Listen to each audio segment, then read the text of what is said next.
Bismillahirrahmanirrahim. Alhamdulillahi Rabbil Alamin. Wassalatu wassalamu ala sayyidil mursalin Sayyidina wa maulana Muhammad wa ala alihi wa sahbihi ajma'in. Subhanaka la ilma lana illa ma 'allamtana innaka antal alimul hakim. Rabbi shrah li sadri wa yassir li amri wahlul 'uqdatam min lisani yafqahu qawli. Wala hawla wala quwwata illa billahil aliyyil azim. Amma ba'du.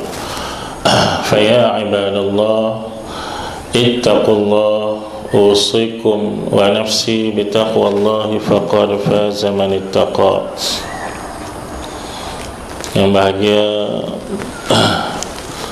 Tuan Pengerusi Dr. Mazlan, selaku tuan rumah, mak puan, keluarga Dr. Mazlan, tuan-tuan guru, sedang hadirin hadirat haji, tuan haji dan hajjah, muslimin dan muslimat yang dirahmati oleh Allah Subhanahu wa taala sekalian. Alhamdulillah, syukur kita kepada Allah Subhanahu wa taala kerana di pagi yang hening ini kita dapat berkumpul di dalam satu majlis yang disebut oleh Nabi sallallahu alaihi wasallam majlis yang dihamparkan padanya sayap-sayap para malaikat. Mereka mendoakan kita,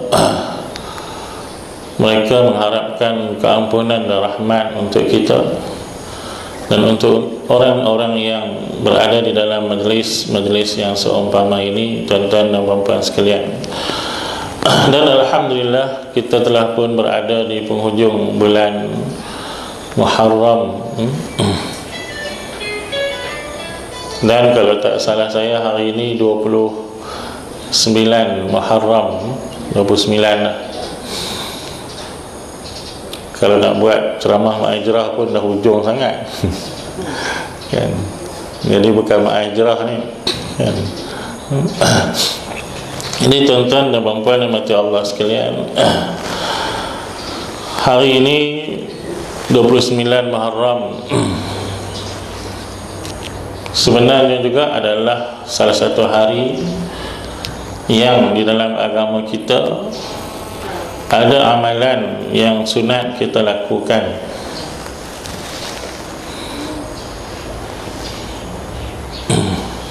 Apa dia? Yaitu berpuasa sunat pada hari-hari hitam dipanggil.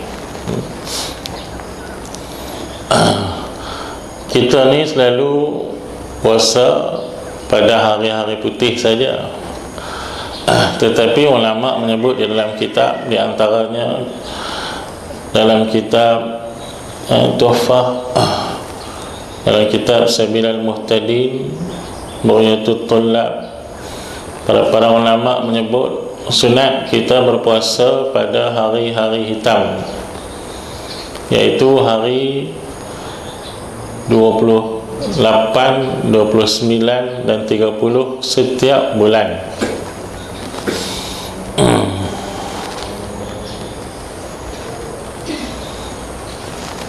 Kalau hari bulan itu cuma 29 hari, maka hari-hari hitam itu ialah 27, 28 dan 29. Sunat berpuasa pada hari-hari hitam ini bermakna sebelum kita menutup tirai setiap bulan, adanya lagi amalan sunat yang patut kita buat. Kerana sebahagian daripada bala-bala Allah Subhanahu wa taala, ghalibnya Allah taala jadikan ataupun tentukan pada hari-hari ini, hari-hari tersebut. Maka kita bersyukur kepada Allah Subhanahu wa taala bila Allah taala selamatkan kita, bebaskan kita daripada bala bencana dan ujian yang Allah Subhanahu wa taala timpakan kepada manusia. Jadi kita berpuasa pada hari tersebut bagi orang yang mampu. Orang yang tak mampu tak apalah, sebulan 3 hari sudah. Tak mampu juga bulan Ramadan sudah. Jangan sampai tak puasa Ramadan. Sidang hadirin dan hadirat yang dirahmati oleh Allah Subhanahu wa taala sekalian. Sekarang kita sedia maklum tuan-tuan dan puan-puan, keadaan kita yang berada di hujung usia zaman ini, kita berhadapan dengan fenomena baru, yang mana kita melihat sekarang ini kita kesuntukan masa untuk melakukan amal ibadat, tuan-tuan dan puan-puan sekalian. Masa nak buat ibadat itu jenuh, ejah. Nak buat ibadat ni jenuh, curi masa. Kerana kita kesuntukan sangat masa. Dan banyak lagi benda yang sebenarnya mengganggu kita, dan banyak lagi masa sebenarnya kita kena peruntukkan untuk benda-benda lain. Ini suasana yang berlaku kepada umat Islam di akhir zaman ataupun di hujung zaman ini, tuan-tuan dan puan-puan sekalian. Nak mengaji pun jenuh, ejah masa. Nak buat ibadat pun jenuh, ejah masa. Kalau tak ejah masa, kalau tak curi masa, tak ada masa. Dengan kita nak jaga rumah, dengan kita nak jaga tanah, dengan kita nak jaga kebun, dengan nak pergi pasar, dengan nak pergi itu, dengan nak pergi kerja, dengan orang panggil, dengan tanggungjawab itu dan ini, terlalu banyak masa yang kita perlukan, sehingga kan masa yang diwajibkan kepada kita ini kurang. Memanglah sebenarnya tuan-tuan dan puan-puan, saya sebut selalu di kuliah saya yang lepas pun, tujuan Allah Subhanahu wa taala menciptakan kita sebenarnya adalah untuk mengabdikan diri kepada Allah Subhanahu wa taala. Itu asas tujuan penciptaan manusia. Sebab itu asal sembahyang difardukan 50 waktu, bukan 5 waktu. 50 waktu bermakna setiap setengah jam lebih kurang kita dah kena sembahyang pula. Tak sampai setengah jam kena sembahyang pula. Itu asasnya bermakna adalah tanggungjawab kehambaan kita kepada Allah Subhanahu wa taala untuk membanyakkan ibadat kepada Allah Subhanahu wa taala. Tetapi dengan rahmat Allah dikurangkan kepada kita sehinggalah tinggal 5. Sepatutnya 5 tu kita kena bersyukur pada Allah Subhanahu wa taala. Buat elok-elok, cantik-cantik, tepat masa, cukup masa, selesa masa. 5 aja. Masa buat tu selesa, masa buat tu cukup, masa buat tu elok. Tiba-tiba dalam yang 5 tu pun kelang kabut. Kadang-kadang terlupa, kadang-kadang terlalit, kadang-kadang terlewat, kadang-kadang ekspres rakyat. Sebab dah tak boleh nak ejah masa tu sampai ekspres rakyat. Kadang-kadang sampai tak sempat dah nak doa, tak sempat dah nak wirid, tak sempat dah nak istighfar. Lepas salam, alik but.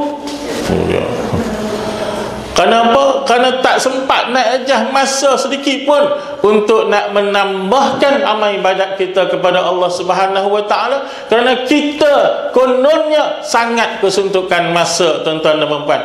Inilah alasan-alasan orang-orang di akhir zaman pada hari ini dia jadi macam tu. Ni lagi nak pergi sana pula, ni lagi nak jumpa kawan ni pula, ni lagi ada appointment pula, lagi outstation pula, lagi in station pula. In station mana pun tak tahu kan? Tu kalah kali ibadat kita buat lebih kurang. Bahasa kampung kata cincai kan, kita buat tak ikut peraturan. Maka bagaimanalah nanti tuan-tuan dan puan-puan bekalan akhirat yang kita nak bawa pergi ke sana, banyak mana, cukup tak cukup, ada tak ada, elok tak elok, cantik tak cantik, wallahu a'lamu bissawab. Tak tahu. Tu yang kita sekarang ni ada ketikanya kita janganlah ikut sangat perangai-perangai sebahagian daripada orang-orang lain yang dia pun tak ada masa juga, kita pun sampai tak ada masa juga. Kita kena bagi masa juga sikit, kita kena peruntukkan juga masa. Yang ni kena peruntukkan, bukan curi-curi. Bagi masa untuk dia.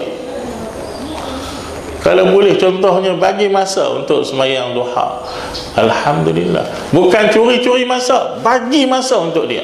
Kalau kita curi masa, kita buat tak elok, tuan-tuan dan puan-puan. Kalau kita peruntukkan masa untuk dia, insya-Allah kita boleh buat dengan elok. Ni nak mengaji ni hari Sabtu Ahad ni, yang Dr. Mazlan anjurkan di sini, Darul Wahdah ni. Kalau duk curi-curi masa, kan kadang-kadang memanglah nama pun curi-curi, kadang-kadang tenggelam, kadang-kadang timbul. Tapi kalau peruntukkan masa, kita peruntukkan masa, insya-Allah tiap-tiap kali ada. Yang ini aku dah peruntukkan masa. Jadi itulah kadang-kadang tuan-tuan dan puan-puan sekalian. Kerana apa? Kerana umur kita pendek, masa mencemburui kita, bekalan kita tak tahu banyak mana. Kalau umur kita sure 2000 tahun, tak apalah, sikit, lama-lama penuh juga. Sure 2000 tahun. I'm not sure. Saya tak sure. Kalau you orang sure, tak apa kan. A'maru ummati ma baina sab'in wa sittin. Umur umat aku, kata Nabi SAW, di antara 70 60. 60 70. Sekarang pun kita dah boleh ukur umur kita sekarang. Makin dekat ke makin jauh. Jadi cubalah kita cari jalan untuk kita memperbanyakkan amal ibadat bekalan akhirat. Yang itu pasti. Untuk kebahagiaan akhirat, bekalan akhirat ini mesti. Untuk kebahagiaan dunia, kita dah dapat, alhamdulillah. Kita tengok rumah kita pun dah syukur dah. Kita tengok kenderaan kita, alhamdulillah. Orang kata apa, serba ada dah. Untuk dunia ni dah dapat dah, Allah Ta'ala dah bagi dah, elok dah. Pakaian pun tengok semua main, semua lawa-lawa belakang, elok dah. Tetapi untuk akhirat kita belum pasti. Maka kena usaha, tuan-tuan dan puan-puan sekalian. Malaikat yang duduk di kanan kita dan di kiri kita, dua-dua baik, tuan-tuan. Kiraman katibin, dua-dua baik. Bukan seorang baik, seorang jahat. Tidak. Cuma seorang tulis baik, seorang tulis yang jahat, itu je. Tapi malaikat tu dua-dua baik. Yang jahat tu syaitan. Yang duduk di sisi kita yang jahat tu syaitan. Dua-dua malaikat ini selalu dan sentiasa membisikkan kepada kita, tuan-tuan dan puan-puan sekalian, andai kata kita lupa kepada Allah Subhanahu wa ta'ala. Kadang-kadang dia bisik, dia selalu membisikkan kepada kita bila kita lalai kepada Allah Subhanahu wa ta'ala, bila kita kurang memperuntukkan masa untuk ibadat, masa untuk menuntut ilmu ni. Malaikat itu sebenarnya membisikkan kepada kita. Tapi oleh kerana kadang-kadang telinga hati kita tidak dapat mendengar akan dia, maka kita tak perasan dan kita tak pedulikan bisikan malaikat tersebut. Kita telinga basirah kita, telinga hati kita tak mendengar. Mata kepala dipanggil basar, mata hati dipanggil basirah. Kita akan menjadi orang yang cerdik, orang yang bijak, orang yang berpandangan jauh bila mana kita melihat dengan dua-dua ini. Kita melihat dengan basar dan kita melihat dengan basirah. Mata kepala pun pandang, mata hati kita juga memandang. Maka sesuatu yang kita pandang, bila kita pandang dengan dua-dua pandangan ini, kita boleh menilai baik buruknya di sudut kedua-dua pihak, duniawi wa ukhrawi. Tapi kalau kita memandang dengan mata basar sahaja, maka kita menilai di sudut duniawi, dan terlepas pandanglah kita yang di sudut ukhrawi. Bagi kita, bila kita tidak mendengar, maknanya kita tidak gunakan telinga hati kita untuk mendengar. Kenapa telinga hati kita tidak mendengar? Karena hati kita kadang-kadang gelap, hati kita kotor. Kenapa? Masih lagi banyak dosa-dosa yang kita tidak cuci dengan minta dengan Allah Subhanahu wa taala. Dia tak rasa. Dengar telinga basirah ni bukanlah dengar sebiji seketui-seketui begitu, kan? Dia tak tersentuh, dia tak terasa, dia tak tergerak di telinga kita, tuan-tuan dan puan sekalian. Maka tak perasan bahasanya malaikat itu sebenarnya duk pesan kepada kita, lekah buat ibadat masa suntuk. Aku tengok dah di Lauh Mahfuz umur kamu sekian-sekian, kan? Tak apa hari ya. Lekah masa suntuk dah untuk buat ibadat. Lekah pergi mengaji. Lekah baca Quran. Malaikat duk bisik, lekah tapi tak dengar. Kan? Yang anak pula duk bisik, telinga luar ni dengar. Mak lekah nak pergi pasar malam. Mak lekah nak pergi supermarket. Yang tu dengar deras, yang ni tak dengar langsung. Malaikat kata nak buat macam mana? Yang duk bisik lekah suruh semayang, lekah suruh buat ibadat, lekah suruh menuntut ilmu. Masa suntuk, masa pendek, tak dengar. Telinga basirah kita, telinga dalam kita tak dengar. Yang orang lain ajak, yang kawan ajak, yang ini dengar, jelas. Maka ketika itu kita lupa bahawasanya kita perlu untuk menambahkan bekalan-bekalan akhirat kita, tuan-tuan dan puan sekalian. Malaikat bisik pula, kan? Tapi syaitan tarik juga. Malaikat ni memang Allah Ta'ala tugaskan untuk menolong kita. Imam Ghazali bahas panjang dalam kitab Ihya Ulumuddin, tuan-tuan dan puan sekalian. Dan Nabi kita juga sallallahu alaihi wasallam berpesan selalu kepada kita. Nabi pula pesan, yang malaikat pesan satu, Nabi pula pesan, irtanim, ulunlah, kan? Irtanim, rebutlah peluang. Khamsan qabla khamsin, 5 benda sebelum datang 5 perkara. Nabi kata, lekah, rebut peluang, ambil peluang, jangan leka waktu muda sebelum waktu tua. Syababaka qabla haramik, waktu muda tu pulun cepat-cepat sebelum tua, sebab umur kita pendek. Kan cerita Nabi Musa AS, satu hari dia lalu di satu perkuburan, seorang perempuan menangis. Cerita dah menangis kematian anak dia. Lalu Nabi Musa bertanya kepada perempuan tadi, wahai puan, kenapa menangis? Ialah itu ketentuan Allah Subhanahu wa taala. Dia kata, saya menangis ni bukan kerana saya tak redha dengan ketentuan Tuhan, tapi kerana anak saya ni mati muda, tak sempat dia buat amal ibadat, tak cukup, takut tak cukup bekalan untuk dia nak bawa ke akhirat. Sebab tu saya sedih sebab bila dia mati muda, tak sempat nak buat amal ibadat untuk bawa bekalan ke akhirat. Oh, anak puan meninggal umur berapa? Dia kata umur 500 tahun. Meninggal umur 500 tahun, muda bagi umat Nabi Musa alaihissalam, sebab umur mereka 1000 kata. Nabi Musa kata 500 tahun kan dia dah boleh buat banyak dah, tapi sikit lah, sebab patutnya kena 1000 tahun buat amal ibadat baru banyak. Nabi Musa nak pujuk ibu tadi. Dia kata, puan tahu tak, nanti akan datang akhir zaman. Dia kata, satu umat yang namanya umat Muhammad sallallahu alaihi wasallam, umur mereka lagi pendek-pendek, lagi singkat-singkat sahaja. Berapa tahun? Tanya ibu tu. Dia kata 60 tahun, 70 tahun, 80 tahun. Loh, pendeknya, singkatnya. Ya, nak kata Nabi Musa. Kata makcik tu tadi, kalaulah saya jadi umat Nabi Muhammad, pendek masa macam ni saya tak buat kerja apa dah, dia kata.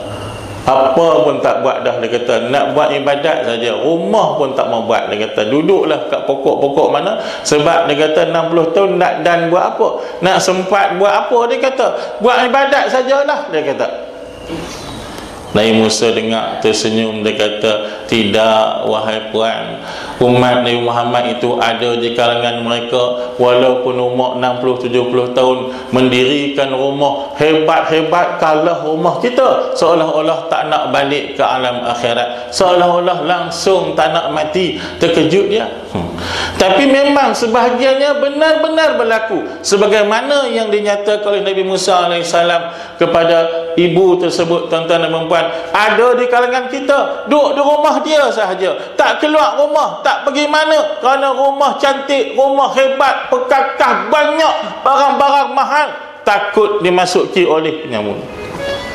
Tak mengajilah dia, tak semayang berjemaah lah dia, tak menuntut ilmu lah dia, dan sebagainya. Kerana apa? Kerana sayang rumahnya.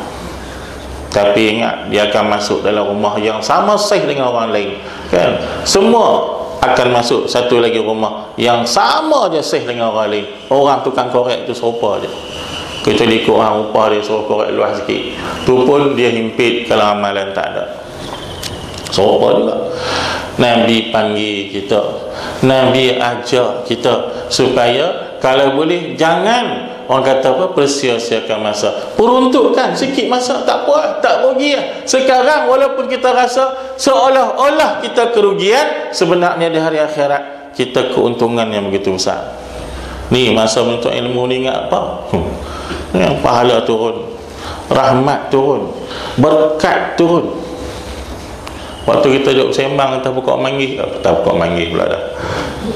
Kita duduk sembang bawah pokok pelam tu, ada rahmat turun. Kan? Tak ada. Itu keuntungan dia. Allah Ta'ala pula selalu ajak dan pesan kepada kita, tuan-tuan dan puan sekalian, malaikat sayang kita, Nabi sayang kita, Allah sayang kita. Nah, pesan kepada kita selalu. Nah. Bismillahirrahmanirrahim.